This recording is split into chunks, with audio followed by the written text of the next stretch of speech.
Hi, I'm Stephanie Jaworski of joybaking.com. Today we're going to make a chocolate apple cake, and this is what it looks like.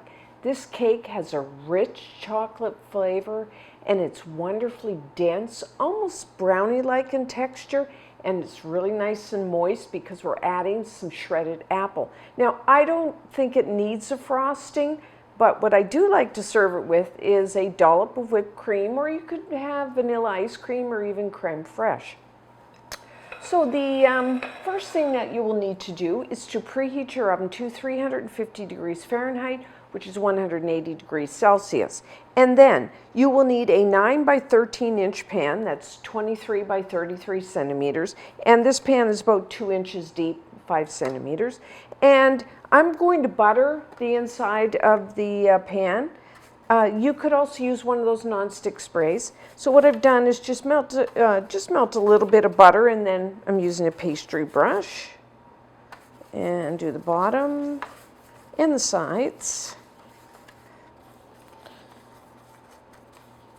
Okay, that looks good. So now, this is a really easy batter. It's kind of like a dump and stir type of cake. You could use a hand mixer or electric stand mixer, but I'm just going to do it by hand. So in a large bowl, I have 2 cups, that's 260 grams of all-purpose flour, also known as plain flour. And because it's a chocolate cake, we're using, to get that chocolate flavor, we're using unsweetened cocoa powder. Now, my preference is to use Dutch processed unsweetened cocoa powder, also called alkalized. I like the flavor. It's a little milder in flavor than, say, the natural unsweetened, but you could use that, either one. You will need 3/4 of a cup, 75 grams. And mine isn't, if your cocoa powder has a lot of lumps, then I would sift it. Mine's not too bad, so I'm not going to bother. Oh, get all that out of there. And then you will need 2 teaspoons, 8 grams of baking powder, 3/4 of a teaspoon, that's 3 grams of baking soda, and a 1/2 teaspoon, 2 grams of salt. And just going to use a wire whisk. You could just use a fork, spoon, just to get everything mixed together. You really want to make sure that you have that baking soda and baking powder really mixed in there. Okay. That's good. So now in the second bowl, I'm going to do my wet ingredients. So I have 2 large eggs, that's 100 grams of eggs, and have your eggs at room temperature. I'm just going to use the same whisk for this. Why dirty another one? We have enough bowls here as it is to have to wash up. So,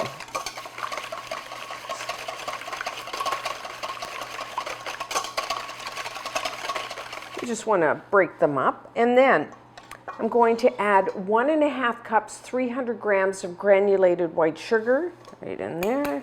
Now that might sound like a lot of sugar, but keep in mind, we have quite a bit of unsweetened cocoa powder, so you need that sugar to sweeten our cake up. And then just whisk that in.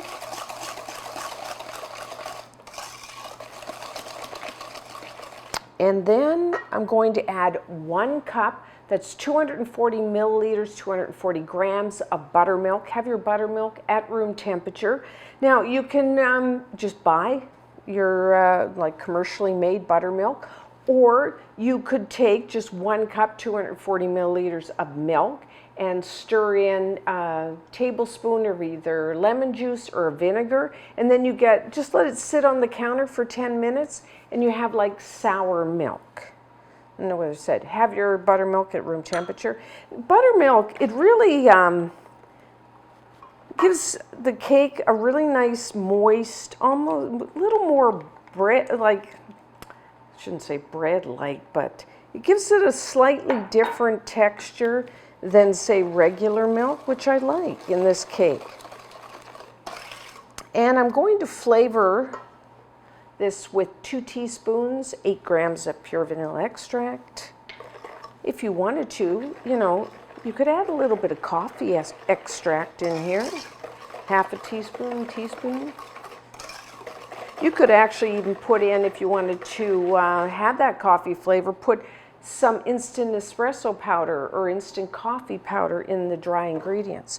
And our last thing we're going to add is a half a cup, 113 grams of melted butter. You could use salted or unsalted. If you used salted butter, then I would leave out that half a teaspoon of salt that we used in here and melt it, and then let it cool down to room temperature. You don't want to put hot melted butter in there. And that's our wet ingredients. So now, I'm not going to put them together right now, because what I want to do is grate my apples. It really adds, I don't know whether the grated apple, you can taste it a little, but what it really does is gives this cake a wonderfully moist texture. Kind of like if you've ever made zucchini bread, where you can go to the joyabaking.com website and find a zucchini bread. But if you put the grated zucchini, it really makes your bread moist. So this grated apple is going to do the same sort of thing. So you will need 2 cups, which is 270 grams of peeled, cored, and grated apple. So what you need for that is 1 pound of apples, which is about 2 large. And as I said, what kind of apples? I'm just going to peel this. You could use a knife, but I'm just using a knife. I'm using the Gala apples. I like a more firm textured apple for this. Other choices, Granny Smith, Honeycrisp, Golden Delicious, Jonathan Gold, the Macintosh, that would be good. All kinds. Okay. So now what I do, I'm using my box grater. Use the one that has the biggest holes because we want it kind of shredded. So I'm just going to grate this. Just grate right down to the core. Sorry, it's noisy.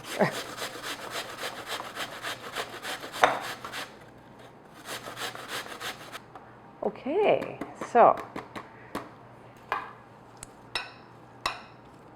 now at this point, I've tested this recipe so many times that I know with this, when I weighed my apples and all that at the beginning, that this will give me 2 cups, but at home you might want to measure it out, your measuring cup, or you want 270 grams if you want to go by weight, which I think you should, but. So now we're going to let's give this a quick stir again. As you can see, this is a really quick and easy cake, and it's so good if you like chocolate, which I do. Okay, and I'm just using you could use your wire whisk. I'm just going to use my spatula for this. I'm going to just stir this a bit, and then I'll add, at this point, I think I'll add all my apple.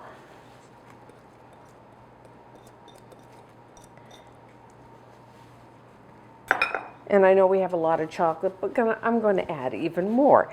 I'm going to add 3/4 of a cup, that's 125 grams. You could either use a semi-sweet, or mine I think are bittersweet chocolate chips. You could even use white.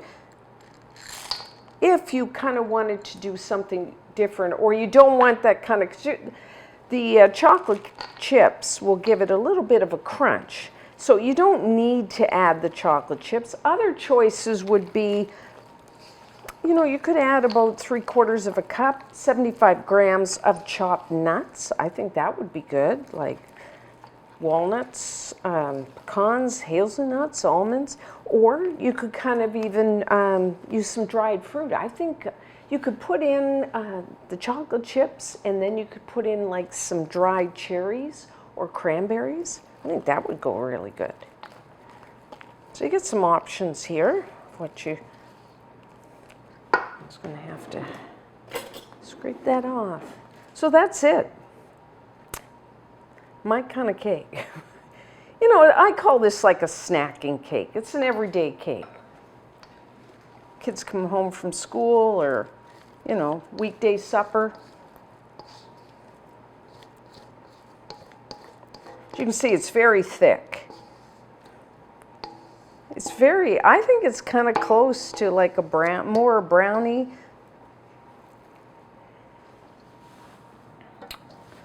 And spread that out.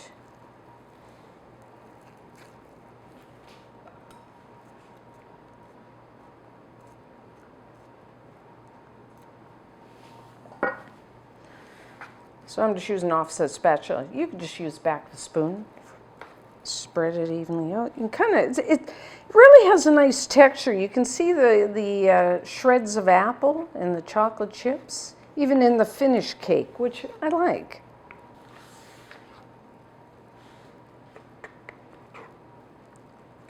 That looks good. Try to get it even. Make sure you get in the corners. Okay, so baking time. Everyone's oven is a little different, but I'm going to say 30 minutes. I do like to rotate my pan front to back about halfway through baking because sometimes you have hot spots in your oven. So what you're looking for will rise. It'd be firm to the touch.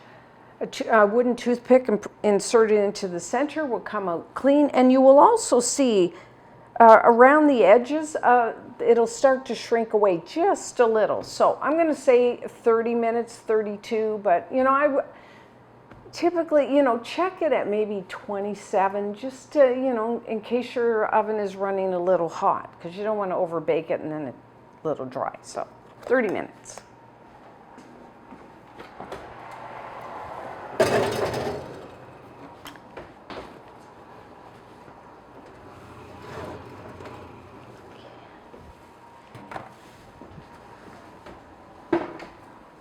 So our chocolate apple cake is done. Put your pan on a wire rack. So as you can see, it rose a bit. It's nice and firm to the touch. Toothpick inserted in the center comes out clean, and you can just see it's starting to pull away from the sides of the pan. So we're going to let this cool down to room temperature.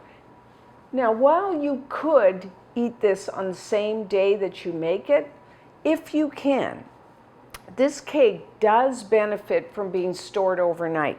I find that way the chocolate flavor kind of softens, and the grated apple has time, like the moisture from that apple has time to like permeate the cake batter. So that's why, if you can, it's not absolutely necessary, it's still really good, if you can store it overnight. Now, I just stored it room temperature, just cover it and store it at room temperature.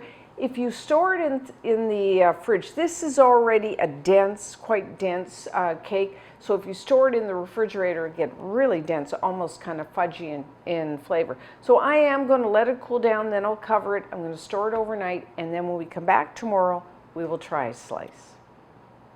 So now we are ready to cut a slice. Now I did store this overnight at room temperature.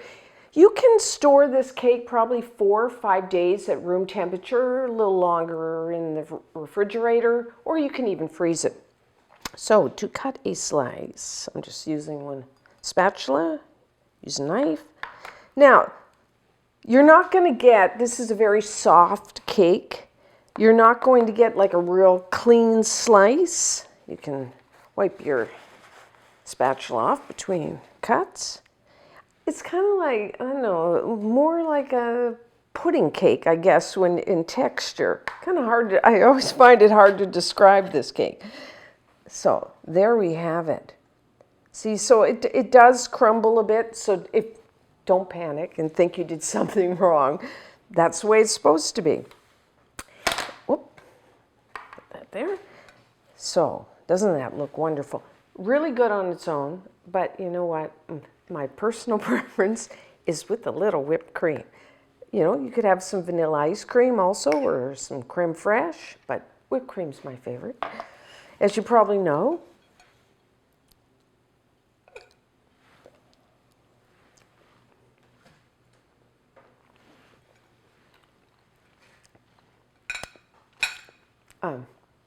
it is a really flavorful cake. Like I said, I like to store it overnight. That gives the apples, which have a lot of water, and it has time for the apple juices to kind of permeate throughout the whole cake, make it wonderfully soft and moist, and it adds some flavor.